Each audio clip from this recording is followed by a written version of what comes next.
All right, Mr. Eric Tonips. How you doing? Tonips? Tonips. Yeah. Tonips. Yeah, like a long O. Like a long O. Eric Tonips. I love it. Eric Tonips, current owner, operator of Bush League. Is it Bush League Bar and Grill? Bush League Bar and Grill. I love the name. Bush League Bar and Grill.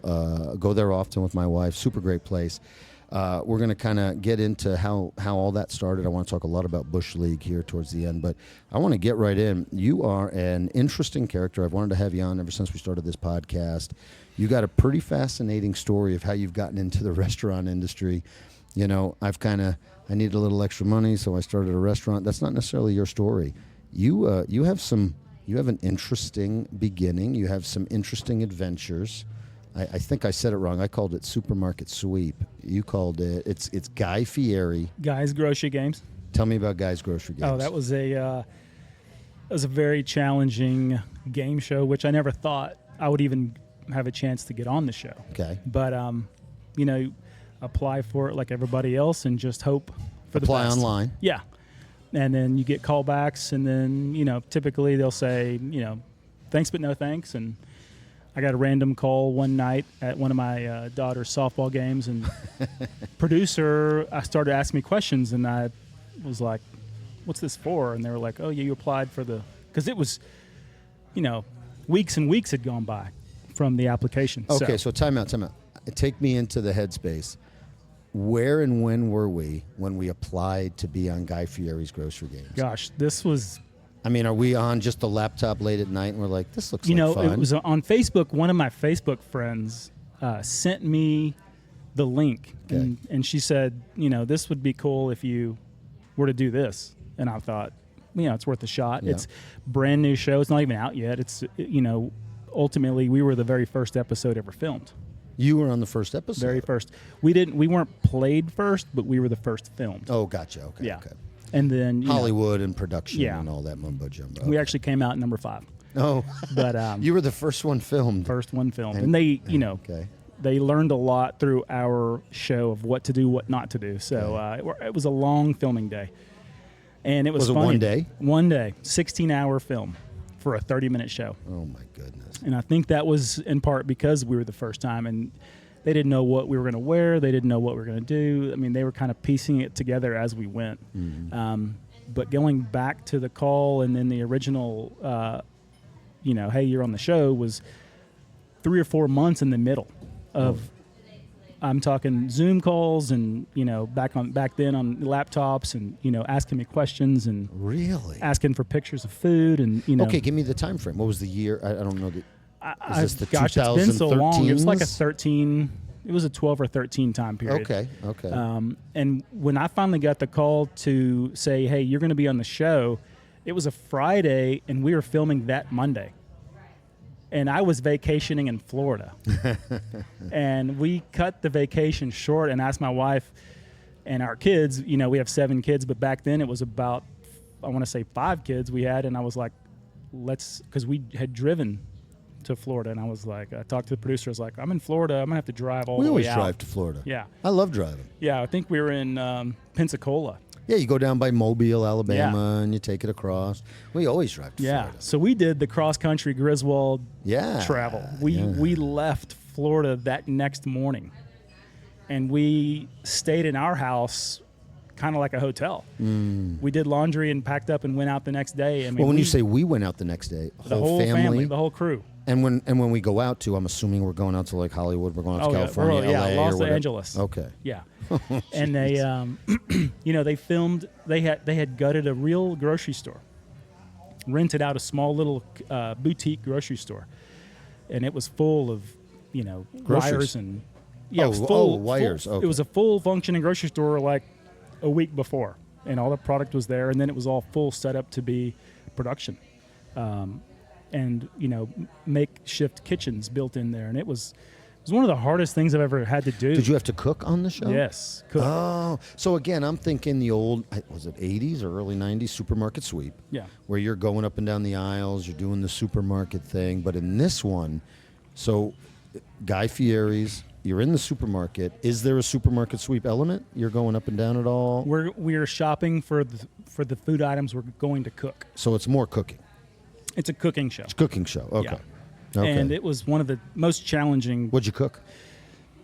Junk. I mean, it was so hard. And I'll give you an example of one of the stages. I finished second overall on the show out of 4 contestants. And one of the levels of the cooking, and you watch these videos and you see, hey, you've got 20 minutes to cook. Yeah. He's like, give me your best dish. We love those shows. We watch those shows all the time. And and me even I'm thinking they're letting these guys get all the food prep done. They're it's for there's camera. a sous chefs or Right. crew in the back. They're helping. They're giving them all the time they want. No, he says when you have 20 minutes, you have 20 minutes, and that's running down the aisles, grabbing your plates, grabbing your food, cooking it, serving it. What was your protein? Is 20 minutes. Okay, so one of the most challenging ones I remember the most. Where he goes, I want you to make your best dish. And I was like, okay, great. Finally, we can cook something, because it's always a trick. It's always something different. It's not just cooking, right? And he goes, cook your best dish. Everybody, we lined up on the carts. He goes, okay, you're going to run down the aisle of 7, and you're going to run down there. We're going to get a first take, and then you're going to come back, and then we're going to do it for real. We run down, come back, and he's like, okay, now we're going to run down. So who's telling you this? This isn't Guy This Fieri. is Guy. Oh, it is Guy. It's Guy. not a producer. No. This is the guy. The guy. He's got an earpiece in his ear, and they're Sure. telling him what to say. So he's doing his real take. He's doing it twice. They're going to take, Was he super cool? very cool. He's a down-to-earth guy. When we had a little meeting before, He does not seem like a down-to-earth guy. he's very cool. He seems like super cool, but He's like not down-to-earth. Yeah, he's like, okay. He seems otherworldly, to be perfectly He's like, honest. all the chefs gather around. We all went and talked to him. The producers tried to come up. He pushed them away. He's like, this is for chefs only. Oh, I love that. Yeah, so That's super cool. Yeah, and he got us close, and he told us to be, relax. We're just going to cook. We're going to have fun, and it was our day, So we set up. He goes, you're going to make your best dish, run down this aisle, and he goes, oh, by the way, you can only grab food on this aisle. And I'm like, well, Did he pick the aisle, or was that something you guys all? we don't know. Okay, It's, okay. comes What was from the his aisle? earpiece. What was the food in the aisle? So we run down, and there's boxed cereal, peanuts, chocolate bars, Ooh, box. ice cream cones. And I remember those items because So there's no protein. it's Well, peanuts. it's packaged food. So make your best dish. So what was the dish? I panicked and desperately tried to make chocolate truffles. Oh my! I used the chocolate, and I used the salted. I had almonds. I found some salted almonds or salted cashew. I can't remember if it was salted almond. Sure, I ground those okay. up, breaded them into the chocolate. Okay. Ice cream cone nest, if you will. I mean, I tried to make it as fancy as I could with my training. A drizzle. It was. But of peanuts. when you have 20 minutes, my chocolate was warm. It was like drooping. I mean, I thought it was a disaster. This is so. You said there was. 'Cause I don't want to. There was how many rounds? 4. Okay, so you made this. What was the just? The cut first round was, make. You can use 5 items and get it done in Okay. 15 minutes. And What I was made an the Asian What was dish. the big one? The end one, the final one where you finished second. The tricky part was he said that one? steak and potato. No. Okay. Steak and potatoes, or steak and potatoes. That was. Eric, you're That from was the Texas. dish. You got to finish first on this. So one. we go out, and all the meat had been put away. What? There was not a single stitch of meat. So I found I did find some sausage, and I cooked that. Even though it's called steak and potatoes, Right. they took the meat. That and was I was part of real the close curveball? Okay. to I was real close, and there was no potatoes, but I did find instant potatoes in a box on the aisle of Good find. which Good find. they said later that we should have taken that off too. So the next group didn't get the. So what they were looking for is like a steak, like you cut like a pineapple steak or something, grill it, and then So what'd you end up potato- making? What was your steak? I ended up using the sausage, and then They wanted like a tuna steak or they a wanted sausage something, steak or a pineapple steak. and, Okay. Yeah, okay. the potatoes could have been Lame. anything I don't mashed. like that. I don't like that. Yeah, it was every it wasn't just cooking, it was a trick. Okay, so talk to me about your emotions on this one. I mean, is it stress or is it like adventure? You're having fun. Like it's actually exciting, or was it like no? I almost had a nervous breakdown. It was stress. It was okay. So during the run down the aisle and get your best dish out of the cereal aisle, I'm sitting there searching for what to make. Yeah. And that moment, I was like, "What am I doing here? This isn't cooking. This is a freak show, game show." But no, looking back, it was a lot of fun, and of course, you get a lot of street cred for being on the Food Network. And Sure. I didn't get kicked off first, which was How many? I wanted you to said win. there was 4 contestants. 4 contestants. And you finished second. Yeah. Solid. Who finished I don't know first? how. Have you followed the person Jill, who finished yeah, first? I'm still close with all the Oh, people. cool. Yeah, I mean love that was that. years ago, and they all live, all over the country. Well, so let's skip quick, and I could talk 2 hours about Yeah. the game show. That's super fun. Yeah. But you've also done some interesting things with professional sports teams in the area, right? I mean, you've said, I think we talked off camera, I knew about Dallas Cowboys, but then you also said there was Texas Rangers, and did you say Dallas Star? I mean, talk about that. So with the Texas Rangers, I was the very first team chef that the Texas Rangers team had, and that was the 2009 season. Oh, wow. So I How'd they spent do the that entire year? season. They finished, I think, second in the division. Okay, good for you. The following year, though, that's when they went to the World Series. 10 Well, they and were 11. beefed up on the great food from the year before. Yeah. And it That's the thing. was hard at first. There was a lot. I mean, when they say don't meet your heroes, it's like the first 2 weeks was really cool. I'm like, wow, I'm the chef at the Texas Rangers. This is the coolest thing. I'm a Yeah. huge fan. This was the greatest thing ever. And then it got to be, I'm in the same club. I mean, we're in the same, the clubhouse, in the other stadium was small.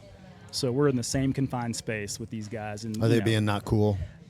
half and half. Yeah. Half of them are the greatest guys, and I still have their cell phone numbers to this day. Cool. Other half, jerks. Started Yeah. off good, ended bad.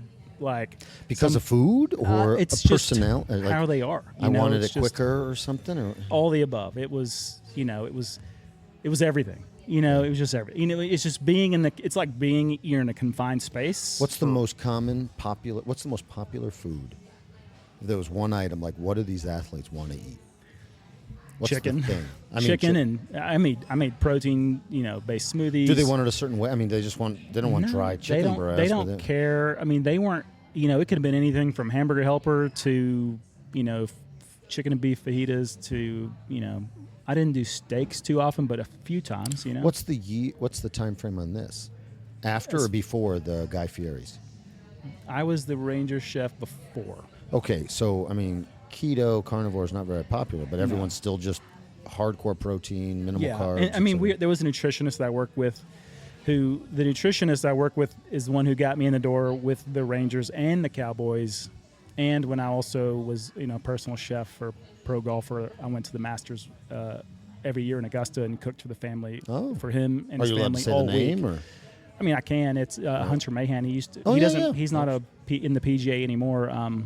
But it, great family, and I was, blessed to be able to serve. You're killing it in golf now.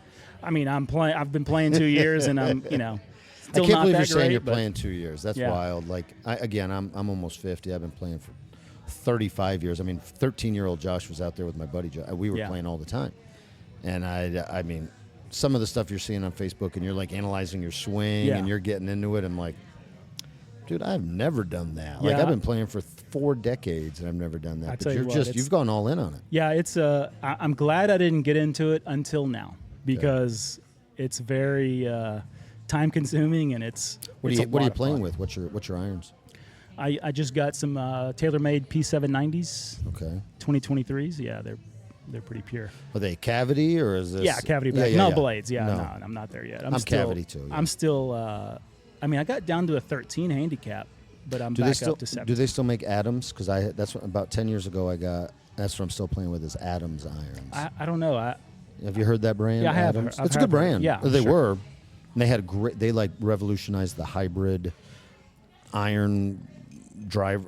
Iron wood kind of thing. I mean, if there's golfers listening, they're hating what I'm saying, but they had the Adams, hybrids that were big and.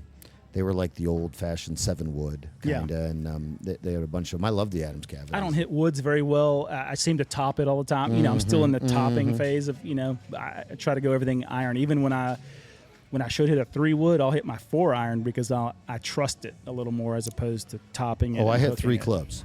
I had the driver off the tee. Yeah. 7-iron anywhere in the fairway. Okay. I have a really hard 7-iron. I have a soft 7-iron. Yeah.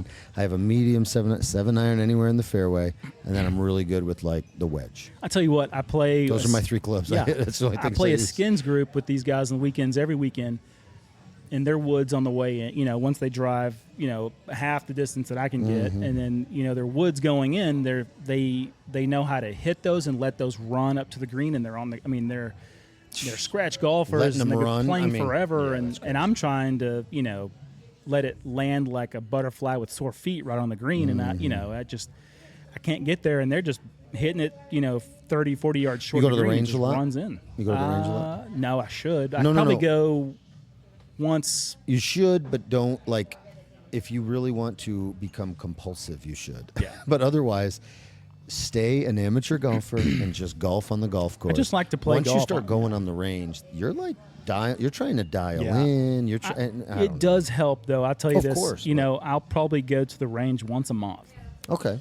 but I will hit the range before my round, and I'll hit 10 to 15 balls. What's the range here on I-30 as you're heading into Fort Worth? That That's has Leonard's. Leonard's. They I'll have go to Leonard's. You can and get a bucket and 2 beers Yeah, at Leonard's. I it's, love it. yeah, Playing there. you can work on your game quite a bit. My son goes a lot. He's really Yeah. good. We started at the same time. He's already a 7 handicap. Oh, really? He's really good, but he's also 19, so Nice. his body doesn't break down as fast. All right, so let's jump all the way kind of to the beginning. I mean, what got you started in food prep and the restaurant industry? And you know, we talked about kind of the halftime show is we're doing the restaurant games and we're cooking for the pro teams. But like, how did it all start? Well, it goes back to when I was a kid. I knew I was going to be a chef when I knew I wanted to be a chef. You know, when I knew I needed to pick a profession. Of course, every kid wants to be, you know, a professional baseball player. You know, baseball was my longtime love sport growing up. And I quit playing adult baseball 5 years ago. I'm talking adult baseball, not softball. So Really? until my Fast-pitch body, baseball? until my body said no more. And then, you know, the cooking career kind of stopped it too. When I owned Comfort Kitchen in Brock, that kind of took over my time. I got to play a little bit, but not as much as I used to. So baseball was it. And so I wanted to be a baseball player when I was a kid, but I knew I loved to cook. And my mom kind of got me started on the cooking, you know, because I love to eat. You know, growing up as a kid who wasn't afraid to put away some food, I wanted to know how that food was made and how to, you know, make it myself. So it started with a butter pecan cheesecake. I remember, you know, dessert. Yeah, We're baking. Yeah, so Because those are different things in the restaurant world, I'll right? tell Like you if what, you're yeah. a baker, you know how to do desserts and pastries. There's like French names. You're Yeah. a pestarina or whatever. Yeah. I mean, you know how to do pastry. And then there's like meat cooks and, Right. and chefs. Okay. yeah, it's a whole different animal. So, but with cheesecakes, those are you know, a custard base, so it doesn't require, you know, too much versus, you know, a pastry that requires to be leavened or different reactions from different leaveners, stuff like that. So I didn't need to know it, you know, too much. I was making, you know, at a young age, 8, 9 years old, making sugar cages out of temped sugar that was, you know, hard cracked, that was cooked longer, and making dessert cages. Then I didn't know anything about science, but I got into the science of food, what heat does What to was protein. that show? Remember Alton Brown show? Yeah. Do you remember? What was that show? I think it was Alton Brown was the guy's name. I Do you know watched the show all I'm these talking guys. about? I don't remember the names, but I remember the. Susan, what? Yeah, she's not listening. What was Alton? He had that food science show on Food Network for like 10 years. And he was always breaking down the molecules and why you need to immediately rush this into the fridge.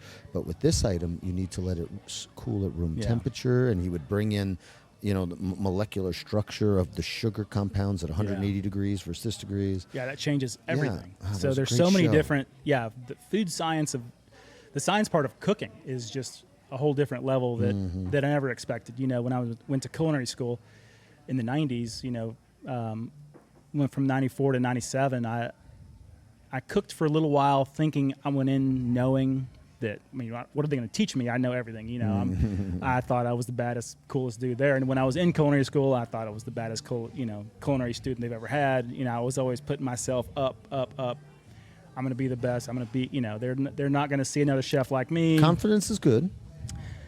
But then when you get in the real world, you're like, I really didn't know anything, coming out. So, but I did everything in culinary school. You name it, ice carvings to buffets. Oh, really? Yeah, I did buffets for 500 people, and run every station that they had, from desserts to garde manger to butcher to saute. You name it. I did it all. So let's talk real quick. You mentioned earlier Comfort Kitchen, and for those of us here in Parker County, although your resume is wildly impressive outside of Parker County, I do want to kind of touch and kind of finish up here with this.